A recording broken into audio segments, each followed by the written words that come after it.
माँ तू सबसे प्यारी है, माँ तू जग में न्यारी है। माँ तू सबसे प्यारी है, माँ तू जग में न्यारी है। अपने आंचल में रखना, अपने आंचल में रखना। हमें वरदानों से भरना।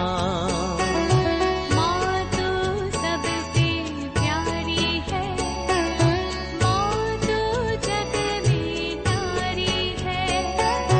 माँ तू सबसे प्यारी है, माँ तू जग में न्यारी है।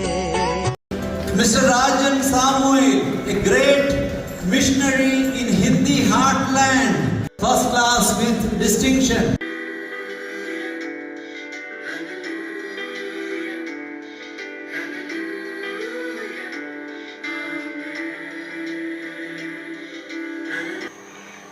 पिता, पुत्र और पवित्र आत्मा के नाम पर आमीन। आप सबों को जय यीशु।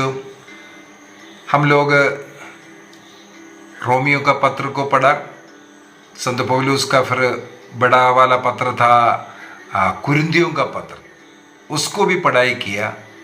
आज तीसरा पत्र जो बड़ा है वो गलातियों के नाम पत्र है। इसके अंदर 6 अध्याय हम लोगों को पढ़ने के लिए मिलेगा।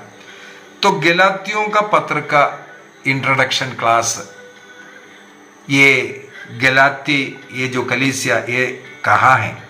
और एक बात है, कुरिन्थ के कलीसिया, एक कलीसिया को लिखा हुआ जैसे हमें मिलेगा वो पत्र सब, रोमन्स, बाकी सब ऐसे ही है, एक ही कलीसिया को लिखा हुआ। लेकिन गलातियों की कलीसियाएं हैं, गलातिया में कई कलीसिया था, उनके लिए लिखा हुआ पत्र है। संत पौलुस का 13 पत्रों में केवल ये एक पत्र है उस क्षेत्र का कई कलीसियाओं के लिए इंट्रोड्यूस करते हुए लिखने वाला पत्र। तो गलातिया का कई पत्र है उसमें से। और संत पौलुस ने स्वयं अपने हाथों से लिखा हुआ पत्रों में, उनमें मैंने बोला 13 में से केवल 7 पत्र को हम लोग मानते हैं कि संत पौलुस ने स्वयं लिखा, या संत पौलुस के समय पर किसी से लिखवाया भी है, तो संत पौलुस वहां उपस्थित था। उनमें से एक पत्र है गलातियों का पत्र। इसका मतलब गलातियों का पत्र ये एक मुख्य पत्र है। अभी ये पत्र का रचना का समय को अगर देखें, कहा जाता है AD 54 से लेकर के 58 के बीच में कभी भी हो सकता है। रोमियो को जो लिखा हुआ पत्र है उससे पहले लिखा है गलातियों का पत्र। इसके पीछे का कारण है, गलातियों के पत्र में जो यीशु शास्त्र लिखा है वो एक बेस है, उसको एक्सपैंड कर करके संत पौलुस रोमियो का पत्र में लिखा हुआ है। रोमियो के पत्र में जो लिखा हुआ बात का एक निचोड़ इसके अंदर हमें मिलता है। इस कारण कहा जाता है कि रोमियो का पत्र लिखने के पूर्व में संत पौलुस ने गलातियों के नाम पर यह पत्र को लिखा, क्योंकि यहां लिखने वाला कुछ यीशु शास्त्र वहां पर हम पाते हैं उसको ज्यादा एक्सपांड करके। अभी रोमियो का पत्र पहले क्यों आया, गलातियों का पत्र बाद में क्यों आया, इसका उत्तर पीछे क्लासों में भी बताया। रोमियो का पत्र सबसे ज्यादा अध्याय वाला होने के कारण पहला स्थान पर उसको रखा है। कुरिन्थियों के नाम लिखा हुआ पत्र इसके बाद बड़ा पत्र होने के कारण पहला कुरिन्थी और दूसरा कुरिन्थी को सेकंड स्थान पर रखा। अभी तीसरे स्थान पर बड़ा पत्र है गलातियों का पत्र, इसलिए इसको गलातियों का पत्र। इसका मतलब है लिखने वाले काल या समय के अनुसार नहीं, अध्याय साइज के अनुसार बाइबल के अंदर उसको पोजीशन मिला रखा हुआ है। ये गलाती, ये जो जगह है। आजकल के जो टर्की देश है, तुर्की या टर्की देश जो बोलते हैं, उसका भाग था ये जो पुराना, जब संत पौलुस ने ये पत्र लिखा उस गलातिया नगर, उस समय पर वहां पर रोमन शासक लोग था और सेल्टिक ट्राइब के लोग वहां पर गलातिया में रहते थे। इस गलातिया के लिखा हुआ पत्र अन्य पत्रों से एक विशेष रूप से अलग दिखता है। क्या है अलग? सबसे पहली बात है, इसके आदि में, इंट्रोडक्शन में या अंत समाप्ति के समय पर धन्यवाद नहीं देते हैं, शांति का अभिवादन नहीं करते। बाकी सभी पत्रों में आदि में भी मिलेगा, अंत में भी मिलेगा, नहीं तो कम से कम अंत में तो जरूर मिलेगा। लेकिन इस गलातियों के पत्र में ना आदि में ना अंत में ना नमस्कार कर रहा है, ना धन्यवाद दे रहा है, ना शांति का अभिवादन कर रहा है। धन्यवाद और शांति का अभिवादन इसमें नहीं करते। सेकंड, मैंने पहले ही बोला था, इसका विशेषता ये है, अन्य पत्र एक जगह के लिए लिखा, रोम के कलीसिया बोल करके, लेकिन ये एक पत्र ऐसा है, 13 पत्रों में केवल गलातियों का पत्र ऐसा है, केवल एक कलीसिया के लिए नहीं बल्कि उस जगह का आसपास का सब कलीसियाओं के लिए लिखा हुआ है। अध्याय 1 वाक्य 2 को अगर हम पढ़ेंगे, वहां पर ये हम लोगों को पढ़ने के लिए मिलता है। गलातियों का पत्र अध्याय 1 वाक्य 2 को थोड़ा पढ़ते हैं। वहां पर लिखा है, मैं और जितने भाई मेरे साथ हैं गलातियों की कलीसिया का अभिवादन करते हैं करके, गलातियों का कलीसिया का अभिवादन। वहां के जितने भी कलीसियाएं हैं उन कलीसिया, हाँ, गलातियों की कलीसिया, मतलब एक से ज्यादा लोगों के लिए, कलीसिया के लिए इसको लिख रहा है। इसका मतलब वो गलातिया के पूरे प्रदेश को मन में रख करके इसको लिखा गया। तीसरा, इसका खासियत ऐसा है, संत पौलुस की जीवनी को लिखने वाला एक पत्र यह है, गलातियों का पत्र। मैं एक फरीसी हूं, मैंने गमालियल के साथ जुड़ करके तोरा सीखा है और तोरा सीखने के द्वारा मैं एक कट्टर फरीसी बन करके कलीसिया को सताया है। इस प्रकार मैं कलीसिया को सताते सताते फिर मेरा मन परिवर्तन हुआ। इसके बाद मैं अरब देश में गया। देखो ये बात पूरा इसके अंदर मिलता है। इसके बाद मैं दमस्कस गया, वहां पर मैं 3 वर्ष रहा और यरूशलेम में जाते हैं, पेतरुस से मिलने जाते हैं, 2 सप्ताह में पेतरुस के साथ वहां रहा। ये सब इतिहास अपने जीवन के विषय में बताने वाला ये एक पत्र है, गलातियों का पत्र। इसका मतलब एक मुख्य पत्र है। मुख्य पत्र में ये गलातियों का पत्र भी शामिल है। अगला पॉइंट, संत पौलुस वहां से यरूशलेम, इसके बाद पेतरुस के साथ 2 सप्ताह रहने के बाद याकूब से मिलने के विषय में, और वहां से फिर सीरिया, किलिकिया ऐसा प्रदेश जाने के विषय में, और 14 वर्ष के बाद फिर से मैं लौट करके आया, ये भी लिखा है। देखो 14 वर्ष के बाद फिर से यरूशलेम लौट करके आना।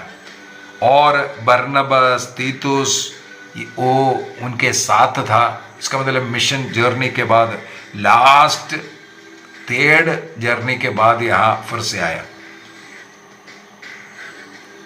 और यरूशलेम में सर्कमसिशन के विषय में जो लड़ाई होना, क्योंकि यहूदी क्रिश्चियंस को बोलते हैं नहीं पहले सर्कमसिशन करो, खतना करो, इसके बाद बपतिस्मा देना।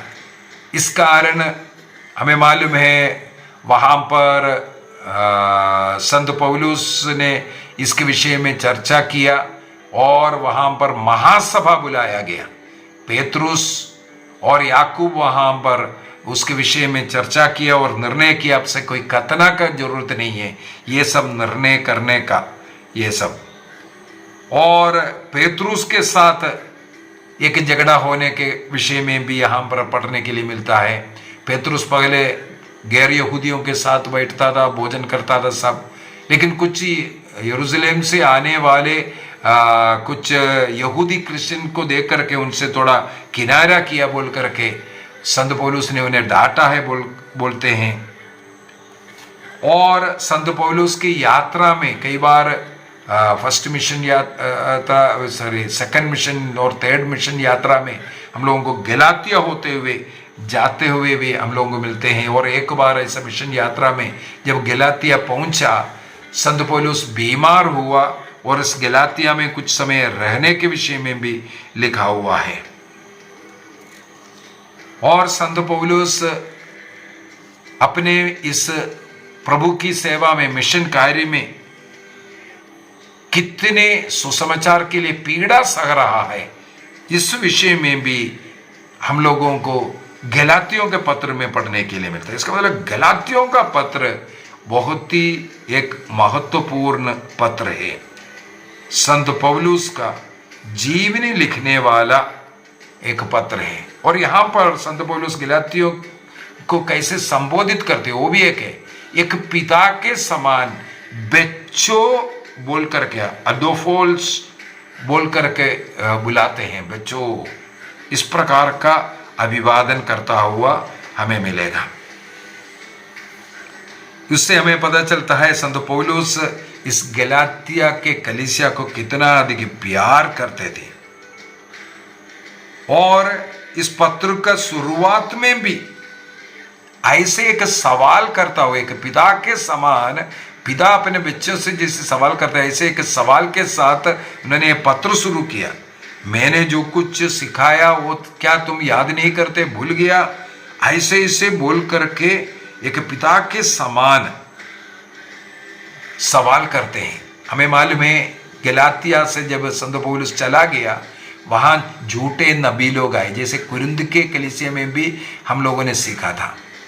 तो ये गलातियों का पत्र दिया एक को अगर हम पढ़ेंगे, संत पौलुस जाते ही झूठे नबी लोग आकर के झूठे शिक्षा, आज भी वो चल रहा है, कैथोलिक चर्च से लोगों को छुड़ाने का जो कार्य है, ये पुराना समय पर भी संत पौलुस उसमें बहुत रोया। और यहाँ पर अध्याय 1 में हम लोगों को ये पढ़ने के लिए मिलता है, वाक्य 6 से, वहां के गलाती के कलीसिया उनको भी सुन करके उन लोग जो पौलुस के द्वारा जो कलीसिया का एक्चुअल टीचिंग उसको त्याग रहा है, ये बोल करके दे रहे हैं। मुझे आश्चर्य होता है कि जिसने आप लोगों को मसीह का अनुग्रह द्वारा बुलाया, उसे आप इतना शीघ्र त्याग दिया, एक दूसरे सुसमाचार का अनुयायी बन गया। मिस्सा का जरूरत नहीं, पाप सिगार की जरूरत नहीं, चर्च जाने की जरूरत नहीं, फादर की जरूरत नहीं, पोप की जरूरत नहीं। 2000 वर्षों से जो पीढ़ी दर पीढ़ी जो चलते आ रहा है, आप लोगों ट्रेडिशन भूल गया, एक नया शुरुआत किया। संत पौलुस कहते हैं वो जो दूसरा है वो नहीं होता, दूसरा तो है ही नहीं, किंतु कुछ लोग आप में अशांति उत्पन्न करने और मसीह का सुसमाचार को विकृत करना चाहते हैं। लेकिन जो सुसमाचार मैंने आपको सुनाया, यदि कोई चाहे मैं स्वयं या स्वर्गदूत ही क्यों ना हो, उससे भिन्न सुसमाचार अगर सुनाए तो वो अभिशप्त व्यक्ति है। इसलिए हम लोग पाषंडता करके इसलिए बोल करके दे रहा है। कलीसिया जो सिखा रहे उसके अलावा कुछ है नहीं। यहां संत पौलुस बोलते हो अभिशप्त, हमें मालूम होना चाहिए चर्च के अंदर पहले ऐसे ही था, जो झूठे शिक्षा दे रहा है उनको मार्गदर्शन देते हैं, तुम लोग ये झूठा शिक्षा दे रहा है, लेकिन वो सुधरता नहीं है, फिर उनको शाप दे करके, तुम अभिशप्त बोल करके उनको निकालता है। मार्टिन लूथर उनको इसी प्रकार निकाला है। जो चर्च को नहीं सुनते, चर्च का विरोध कर रहा है, झूठी शिक्षा सिखा रहा है, उनको अभिशप्त बोल करके देता था। सेकंड वैटिकन काउंसिल तक यही शब्द इस्तेमाल करता था, लेकिन सेकंड वैटिकन काउंसिल के बाद उस शब्द को इस्तेमाल ना करने का निर्णय किया। थोड़ा कठोर शब्द है ना, यहाँ संत पौलुस ने उसी शब्द को इस्तेमाल किया।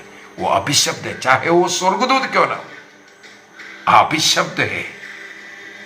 जो सुसमाचार आपको मिला है, यदि कोई उससे भिन्न सुसमाचार सुना है तो अभिशप्त है, साफ साफ बोल कर दे रहा है।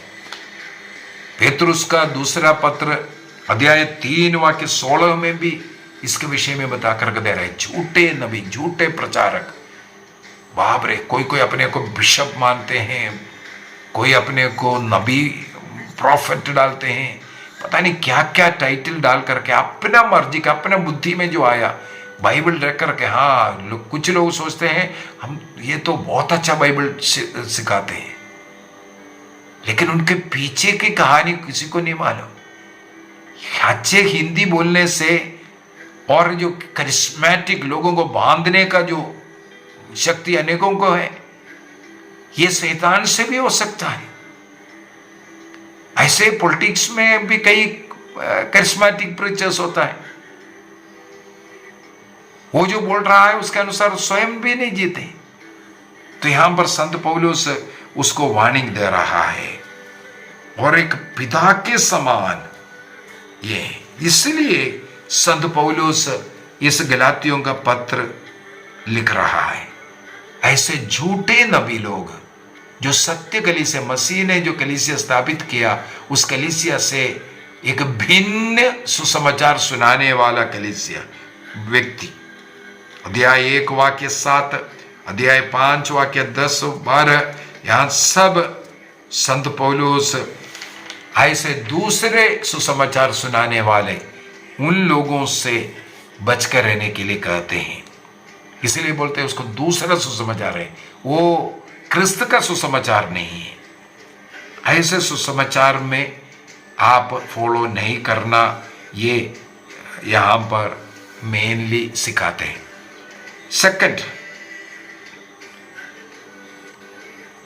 इस पत्र में, गलातियों के पत्र के अंदर मुख्यतः संत पौलुस एक प्रेरित है, अपोस्टल है, और क्रिस्त से उनको ये सब कुछ मिला है, इसका वो वर्णन करते हैं, सिखाते हैं, किसी और मनुष्य से नहीं।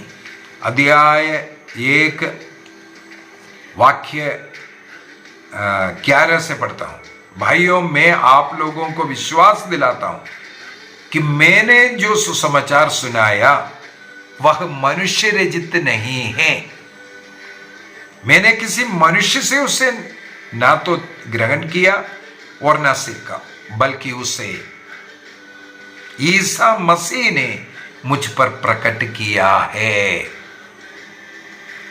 गलातियों का पत्र अध्याय 1, 11 और 12, यही हम लोग कुरिन्थ के लोगों को लिखा हुआ पत्र, पहला कुरिन्थी अध्याय 11 वाक्य 23 में संत पौलुस वहां पर भी कहते हैं, मैंने प्रभु से सुना। वो बात मैं बता करके दे रहा हूं मिस्सा बलिदान के विषय में। संत पौलुस प्रभु से सुन करके उसको लिखा, किसी मनुष्य से नहीं है। संत पौलुस ये चाहता है, वो प्रभु का प्रेरित है और प्रभु से मिला हुआ चीज जो सिखा रहा है केवल उसी को नहीं, उसी को सीखना, ना कि झूठे जो प्रॉफिट्स जो सिखा रहा है उसके पीछे नहीं जाना। और जो प्रभु से सुन करके जो पौलुस जो सुनाता है वही सत्य शिक्षा है, उसके अलावा कोई और सत्य शिक्षा नहीं है, इसके ऊपर ज्यादा जोर डाल रहा है। और प्रभु विश्वास के द्वारा हम लोगों को मुक्ति प्रदान करेगा, हमारा न्याय उसी के द्वारा है। जस्टिफिकेशन थ्रू फेथ कहते हैं उसको, जस्टिफिकेशन थ्रू फेथ। और एक अच्छा क्रिस्तीय जीवन जीने के लिए कैसे जीवन जीना है, पुराने पाप में जीवन को उतार करके फेंकना और क्रिस्त के अनुभव में जीवन जीना, ये सब बातें इस गलातियों के पत्र के द्वारा बता करके देना चाहते हैं। यदि इसकी घटनाओं को देखेंगे, अध्याय 1 वाक्य 1 से लेकर के 10 तक इसके इंट्रोडक्शन पार्ट है, और अध्याय 1:11 से लेकर के अध्याय 6 का वाक्य 10 तक उसका मेन जो टीचिंग वाला पार्ट है, और अध्याय 6 का वाक्य 11 से लेकर के 18 तक, और आखिरी जो उपसंहार जो कदम कर रहा है वहां आशीर्वाद सब। तो इस प्रकार 3 भागों में, ये भी इंट्रोडक्शन क्लास के अंदर जो संत पौलुस का लेटर में इस प्रकार 3 भाग, एक इंट्रोडक्शन, इसके बाद एक मेन पार्ट, इसके बाद एक एंड पार्ट, ये बोल करके दिया था, वो यहाँ पर भी हम लोगों को देखने के लिए मिलेगा। अभी कल के क्लास के अंदर एक अध्याय के अंदर जा करके उसके अंदर का क्या क्या ईश शास्त्र है, क्या मुख्य टीचिंग दे रहा है, और गलातियों के पत्र के द्वारा संत पौलुस सिखाने वाले क्या क्या बात है। मुख्यतः 5 बातें संत पौलुस अपने उस मेन पार्ट में बता करके देता है। सबसे पहले विश्वास के द्वारा हम लोगों को मुक्ति प्राप्त करना है, और जो मूसा द्वारा देने वाला नियम क्या कर सकता है, और पवित्र आत्मा के विषय में, पवित्र आत्मा के द्वारा कैसे जीवन जीना है, जो लोग क्रिस्त में हैं वो स्वतंत्र हैं, और एक दूसरे के साथ घर में कैसे रहना है, और अन्य अगर हम नौकरी वगैरह कर रहा है उनके अधीन रह करके कैसे उनकी सेवा करना, ये सब बातें उसके अंदर मिलेगा। तो कल के क्लास के अंदर हम लोग थोड़ा अंदर एक चैप्टर के अंदर जाकर के खत्म करेंगे। प्रभु हम सबों को आशीष दे, पिता, पुत्र और पवित्र आत्मा के नाम पर, आमीन। आप सबों को जय यीशु।